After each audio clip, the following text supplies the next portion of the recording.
Hello dear students. तो आज का सेशन स्टार्ट करते हैं। तो हम क्लास 2 तो हमारी हो चुकी है। ये क्लास आपकी कौन सी क्लास नंबर है? ये आपकी 3 क्लास नंबर आपकी 3। ठीक है। तो देखते हैं, हम 23 तक वर्ड कंप्लीट कर चुके थे। इससे आगे हम वर्ड स्टार्ट करते हैं। देखते हैं 24। To decide and state officially in court that somebody is not guilty of a crime. तो इसका मतलब क्या हो जाएगा? एक्वाइट मतलब किसी को ऑफिशियली क्या कर देना? दोष मुक्त कर देना कोर्ट के द्वारा। तो इसका मतलब होता है एक्वाइट करना, यानी कि बरी करना है, निर्दोष करना है। आपका क्या है? वर्ब है। The court acquitted the accused due to lack of evidence. The court acquitted the accused due to lack of evidence. Court ने क्या करा? एक्यूज्ड मतलब होता है आरोपी। आरोपी को क्या कर दिया? दोष मुक्त कर दिया। आरोपी को दोष मुक्त कर दिया because of lack of evidence, मतलब उसके खिलाफ कोई एविडेंस नहीं मिला। ये एग्जाम्पल था इसका। इसकी ट्रिक क्या है? देखिए, ट्रिक में आप क्या याद रख सकते हैं? Quit the crime. इसमें क्या आ रहा है? QUIT। क्विट से क्या बन जाएगा? Quit the crime. जो क्राइम को क्विट कर देगा वो क्या हो जाएगा? दोष मुक्त हो जाएगा। ऐसा आप याद रख सकते हैं। चलते हैं अपना अगला वर्ड की तरफ। अगला वर्ड है हमारा one who performs daring gymnastic feats, मतलब जो बहुत ही ज़्यादा डेयरिंग जिम्नास्टिक करता हो, हवाई करतब दिखाने वाला, क्या कहलाता है वो? एक्रोबॉट। एक्रोबॉट ये क्या है आपका? Noun. The acrobat performed an amazing flip at the circus. ये क्या था? एग्जाम्पल था इसका कि एक्रोबॉट ने सर्कस में अमेजिंग फ्लिप परफॉर्म की। एक्रोबॉट जंप्स ऑन मैट्स। तो आप ऐसे याद रख सकते हैं, एक्रोबॉट साउंड लाइक मैट्स, मतलब वो मैट्स पर जंप करते हैं, तो यानी कि हवाई करतब दिखाने वाला। चलते हैं अगले वर्ड की तरफ।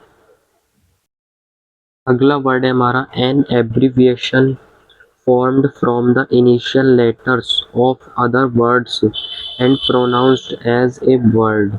मतलब जो संक्षिप्त रूप हो किसी के, जो पहले अक्षर से बनाया जाता है। जैसे नासा इज एन एक्रोनाइम। इसे हम क्या बोलते हैं? एक्रोनाइम। शब्दों के पहले अक्षर से बना शब्द।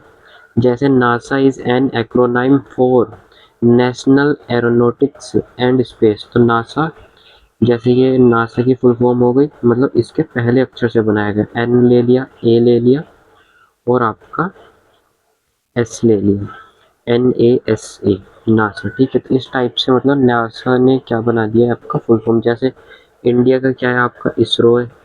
उसी इंडियन स्पेस रिसर्च ऑर्गेनाइजेशन, तो इसी तरह से ये बना दिया।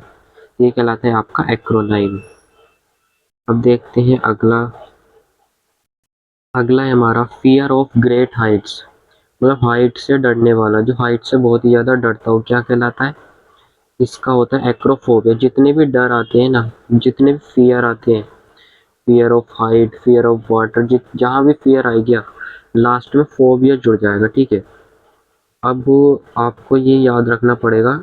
ये थोड़ा सा डिफिकल्ट होता है क्योंकि सब में फोबिया जुड़ रहा है, तो सब आपको सेम से ही लगेंगे, लेकिन धीरे धीरे आपको सब याद हो जाएंगे। जैसे एक्रोफोबिया। अब एक्रोफोबिया देखे, ACRO, क्रो। क्रो से क्या बन जाएगा? क्रो से बन जाएगा आपका कौवा। कौवा कहाँ उड़ता है? हवा में उड़ता है, यानी कि हवा का डर, फियर ऑफ ग्रेट हाइट्स। ऐसे आप ऑप्शन देख के आपको तुरंत याद आ जाएगा एक्रोफोबिया। ठीक है। ऐसा आप इसे याद रख सकते हैं। तो अगला वर्ड है हमारा मेक ए मशीन एक्टिव और ऑपरेटिव। किसी मशीन को एक्टिव करना या ऑपरेटिव करना। तो इसका मतलब होता है एक्टिवेट करना, एक्टिवेट, क्रियान्वित करना। ये तो बहुत आसान है, आप आसानी से याद रख सकते हैं। चलते हैं अगला वर्ड है हमारा the ability. The ability to make good judgement and take quick decision, मतलब कोई ऐसा व्यक्ति जिसके अंदर ऐसी एबिलिटी हो जो आसानी से डिसीजन ले सकता हो और बहुत जल्दी डिसीजन ले सकता हो, तो वो क्या कहलाता है? एक्यूमैन। एक्यूमैन। इसकी ट्रिक देखेंगे। देखिए, पहले इसका यूज देख लेते हैं। तो हर बिजनेस एक्यूमेन यानी कि उसकी, इसका मतलब होता है सूझबूझ। क्या होता है? सूझबूझ। Her business acumen helped her to build a successful company. तो उसकी जो बिजनेस एक्यूमेन थी, उसने क्या करा, उसे हेल्प करा एक सक्सेसफुल कंपनी बनाने के लिए। तो आप इसे आसानी से याद रख सकते हैं। एक्यूमैन को आप कैसे तोड़ सकते हैं? देखिए, एक्यूरेट मैन, जो मैन एक्यूरेट होगा, बहुत ही ज़्यादा sharp minded people show acumen in making decision, जो बहुत ही ज़्यादा शार्प माइंडेड हो। अब देखते हैं अगला वर्ड हम। अगला वर्ड है person who is physically dependent on a substance, जो किसी सब्सटेंस पर डिपेंडेंट हो फिजिकली, या फिर हार्मफुल ड्रग्स पर डिपेंडेंट हो, तो वो क्या कहलाता है आपका? एडिक्ट, मतलब किसी चीज का एडिक्ट, या हुए नशेड़ी। He is an addict who can not live without alcohol, वो एल्कोहल के बिना नहीं रह सकता। एल्कोहल पर क्या है? वो एडिक्ट है। तो इसे आप आसानी से याद रख सकते हैं। एडिक्ट को आप देखिए ऐसे लिख सकते हैं, ऐड टू इट, मतलब अपनी लाइफ में किसी चीज को ऐड कर लेना, यानी कि उस पर डिपेंड हो जाना। ऐसे आप याद रख सकते हैं। अगला वर्ड है हमारा believe in and follow the practices of, मतलब किसी चीज में बिलीव करना और उसे फॉलो करना, तो मतलब पालन करना। एडहेयर, ये आपको क्या होता है? एडहेयर यानी कि पालन करना, ये आपको क्या है? वर्ब है। It is important to adhere the rules of game, जब आप कोई भी गेम खेलते हो तो ये इम्पोर्टेंट है कि आप गेम के रूल को क्या करो? एडहेयर करो, यानी कि पालन करो गेम के रूल का, यानी कि पालन करना। वेरी सिंपल है, आप आसानी से याद रख सकते हैं। स्टिक हेयर, जैसे एडहेयर से आप समझिए, जैसे स्टिक, स्टिक लेके किसी चीज का पालन करवाना, तो ऐसा आप इसे याद रख सकते हैं। अगला वर्ड देखते हैं। अगला वर्ड है हमारा the period between the beginning of poverty and adulthood, मतलब अडल्टहुड से पहले का पीरियड जो होता है, ये होता है किशोरावस्था। इसे हम बोलते हैं एडोलिसेंस, यानी कि एडोलिसेंस यानी कि किशोरावस्था। देखिए इसका यूज देख लेते हैं। Adolescence is often A challenging period for teenagers, तो टीनेजर्स में एडोलिसेंस क्या होता है? बहुत ही ज़्यादा चैलेंजिंग होता है, क्योंकि उसमें जो है उन्हें करियर के बारे में भी सोचना होता है और उनकी लाइफ में बहुत सारे चेंजेस होते हैं। ठीक है, तो आप इसे याद रख सकते हैं। एडोलिसेंस को आप देखिए कैसे याद रखेंगे? ऐड ए लेसन, आप इसे ऐसे तोड़ दीजिए, ऐड ए लेसन, मतलब लाइफ में लेसन ऐड करना। तो आप मतलब एडोलिसेंस एक ऐसा टाइम होता है जहां आप लर्निंग फेज में होते हैं, ग्रोथ कर रहे होते हैं, तो क्या हो गया? यानी कि लेसन ऐड होना, यानी कि लर्निंग करना। आसानी से आप इसे याद रख सकते हैं। अगला वर्ड है हमारा an extremely beautiful young man, बहुत ही ज़्यादा एक्सट्रीमली ब्यूटीफुल यंग मैन, तो होता है इसका होता है एडोनिस, मतलब बहुत ही ज़्यादा सुंदर युवक, एडोनिश। देखिए, तो इसकी ट्रिक क्या है? ए डॉन इज हैंडसम, डॉन क्या होते हैं? डॉन लोग क्या होते हैं? बहुत ही ज़्यादा रिच होते हैं और क्या होते हैं? हैंडसम भी होते हैं। ऐसा आप इसे याद रख सकते हैं, यानी कि रिच लोग क्या होते हैं? बहुत ही ज़्यादा हैंडसम होते हैं और वो सुंदर भी होते हैं, तो ऐसा आप याद रख सकते हैं। अगला वर्ड देखते हैं। अगला वर्ड है हमारा make impure by adding inferior substance और एलिमेंट्स। इंफीरियर मतलब खराब सब्सटेंस ऐड करके किसी को मिलावट करना, यानी खराब सब्सटेंस किसी चीज में ऐड करना, तो इसका मतलब होता है एडल्टरेट करना। एडल्टरेट करना मतलब मिलावट करना। The company was fined for trying to adulterate milk with water, ये क्या था? इसका यूज था, कंपनी को पाया गया मिल्क में मिलावट करते हुए, तो ये आपका वर्ब है। ठीक है, इसकी ट्रिक क्या है? बहुत ही सिंपल ट्रिक है।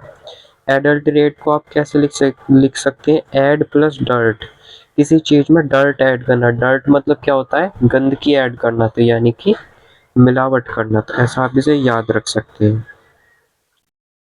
अगला है हमारा growing, existing, living in air, जो एयर में रहता हो तो क्या हो जाएगा, एरियल हो जाएगा। ये तो वेरी सिंपल है, इसे आप आसानी से याद रख सकते हैं। अगला है हमारा कंसर्न विद ब्यूटी और द एप्रिसिएशन ऑफ ब्यूटी, जो ब्यूटी के बारे में हमेशा कंसर्न रहता हो या फिर जो सुंदरता के लायक हो, वो क्या होता है, सौंदर्यात्मक, एस्थेटिक। एस्थेटिक मतलब सौंदर्यात्मक, ये क्या है आपका, ये एक एडजेक्टिव है। The design of the house has a very modern aesthetic, यानी कि घर का जो डिजाइन था बहुत ही ज्यादा सौंदर्यात्मक था। अगला वर्ड देखते हैं, चलिए। अगला वर्ड है हमारा a list of items to be discussed at a meeting, मतलब उसका वो बोलते हैं एजेंडा। किसी मीटिंग में डिस्कस होने वाला वो क्या कहलाता है, एजेंडा। आपने पॉलिटिक्स में ये वर्ड बहुत सुना होगा कि ये उस पार्टी का एजेंडा है, ये उस पार्टी का एजेंडा है। तो यानी कि जो वो डिस्कस होता है मीटिंग में, एजेंडा यानी कि कार्य सूची। The meetings agenda includes budget discussion, जैसे बजट पर डिस्कशन होना क्या है, एक एजेंडा है। ए जैन प्लान, ए जैन प्लान, इसे आप ऐसे समझ सकते हैं, ए को अलग कर दीजिए, GAN को अलग कर दीजिए, प्लान को अलग। An agenda outlines the general plan for meeting, इसे आप ऐसे याद रख सकते हैं। अगला वर्ड देखते हैं। अगला है हमारा ऑलवेज रेडी टू अटैक और क्वेरल, जो हमेशा लड़ने झगड़ने के लिए तैयार रहता हो, वो क्या होता है, आक्रामक, एग्रेसिव, बहुत ही ज्यादा, इस एग्रेसिव टाइगर। तो ऐसा आप इसे याद रख सकते हैं। One who is not sure about God existence, मतलब जो गॉड के एग्जिस्टेंस के बारे में श्योर नहीं है, वो क्या कहलाता है आपका, एग्नोस्टिक्स। एग्नोस्टिक मतलब जो ईश्वर के बारे में संदेहवादी हो, यानी कि जिसे मतलब डाउट हो कि गॉड है या फिर नहीं है, तो वो क्या कहलाता है, agnostics. An agnostic does not claim to know whether God exists or not, मतलब वो क्लेम नहीं करता कि उसे पता है कि गॉड एग्जिस्ट करते हैं या नहीं करते हैं। तो ऐसा आप इसे याद रख सकते हैं। देखिए इसे आप कैसे याद रखेंगे, एग्नोस्टिक। एग्नोस्टिक मतलब नॉट श्योर, नॉट श्योर, जो श्योर ना हो गॉड की एग्जिस्टेंस के बारे में। एक्सट्रीम मेंटल और फिजिकल सफरिंग, बहुत ही ज़्यादा मेंटल और फिजिकल सफरिंग, मतलब किसी चीज़ से बहुत ही ज़्यादा पेन होना, तो वो क्या कहलाता है आपका, एगोनी, मतलब बहुत ही ज़्यादा कष्ट। The patient was in agony due to severe pain, patient agony में था यानी कि कष्ट में था, किसकी वजह से, सीवियर पेन यानी गंभीर दर्द की वजह से। आप आसानी से याद रख सकते हैं। तो एगोनी का हम ट्रिक देखते हैं। देखिए एगोनी का ट्रिक बहुत ही सिंपल है। ए, देखिए वो क्या था, AGONY, ये था आपका वर्ड। देखिए एगोनी, ए को अलग कर दीजिए, GO को अलग कर दिए, ए गोन ओ नी। देखिए नी का मतलब क्या होता है, नी का मतलब होता है घुटना, मतलब जब आपको घुटने में बहुत ज़्यादा दर्द हो यानी कि कष्ट, तो इसका मीनिंग क्या हो जाएगा, कष्ट। तो ऐसा आप इसे याद रख सकते हैं। देखते हैं हम अगला word, a blank, a blank book for keeping a collection of photographs, stamps और पिक्चर्स। एक ब्लैंक बुक जो आपका क्या रखती हो, फोटोज रखती है, तो वो क्या कराती है, एल्बम कहलाती है। तो वेरी सिंपल है, आप याद रख सकते हैं। अब देखिए अगला आ गया आपका फियर ऑफ पेन। मैंने आपको बताया था कि जितने भी फियर होते हैं सब में क्या आता है, फोबिया आता है, फोबिया। तो फियर ऑफ पेन का मतलब एग्लोफोबिया, यानी कि पीड़ा का दर्द, जिसे हमेशा डर लगा रहता हो कि कहीं मुझे कोई पेन ना हो जाए। Because of her aglophobia she avoided getting any medical treatment involving needles, यानी कि उसे क्या रखता है, नीडल्स से डर लगता है, उसे क्या है, एग्लोफोबिया है। तो इसे आप ऐसे याद रख सकते हैं, एग्लोफोबिया यानी कि alarming pain, a fear of pain is known as aglophobia. तो पेन, जिसको पेन से डर लगता हो वो क्या कहलाएगा? एग्लोफोबिया। अगला देखते हैं हम।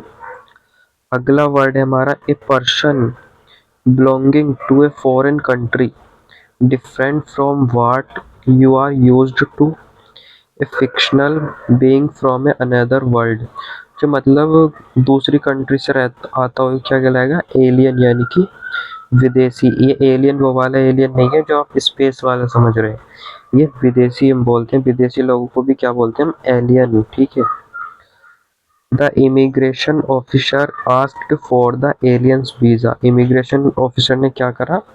एलियंस का वीजा चेक करा, ठीक है। आसानी से आप इसे याद रख सकते हैं। अगला वर्ड है हमारा an allowance made to a wife by her husband when they are legally separated. मतलब अलाउंस का मतलब होता है कुछ धनराशि, ऐसी धनराशि मतलब पति द्वारा पत्नी को दिया जाने वाला गुजारा भत्ता, जब वो डिवोर्स के बाद अलग हो जाए और हस्बैंड क्या करे, अपनी वाइफ को कुछ रोज सैलरी देता हो, तो उसे हम बोलते हैं एलिमनी। एलिमनी। देखिए आप इसे कैसे याद रखेंगे? बहुत ही सिंपल है ये। इसमें देखिए एक शब्द आ रहा है ए लाई मनी, मतलब मनी से आप इसे याद रख सकते हैं। मनी मतलब एलिमनी, मतलब धन जो दिया जाता हो डाइवोर्स के बाद, तो ऐसा आप इसे याद रख सकते हैं। तो डैट, आज की क्लास को यहीं पर ख़त्म करते हैं। Call it a day. Call it a day idioms आपको पता है ना? कॉल इट अ डे मतलब होता है समाप्त करना। तो आज की क्लास को यहीं पर समाप्त करते हैं। अगर आपको इसका पीडीएफ चाहिए, पीडीएफ डाउनलोड करना है, तो मेरे टेलीग्राम चैनल पर मिल जाएगा। उसका लिंक मैं डिस्क्रिप्शन बॉक्स में दे दूंगा, पीडीएफ का लिंक, ठीक है। वरना तो टेलीग्राम चैनल का नेम है a advisor Yugansh, ADVISOR advisor Yugansh, YUGANSH। ये आप सर्च करेंगे तो आपको मिल जाएगा चैनल, वहाँ आप ज्वाइन कर सकते हैं, वहाँ आपको पीडीएफ मिल जाएगी, ठीक है। Thank you for watching.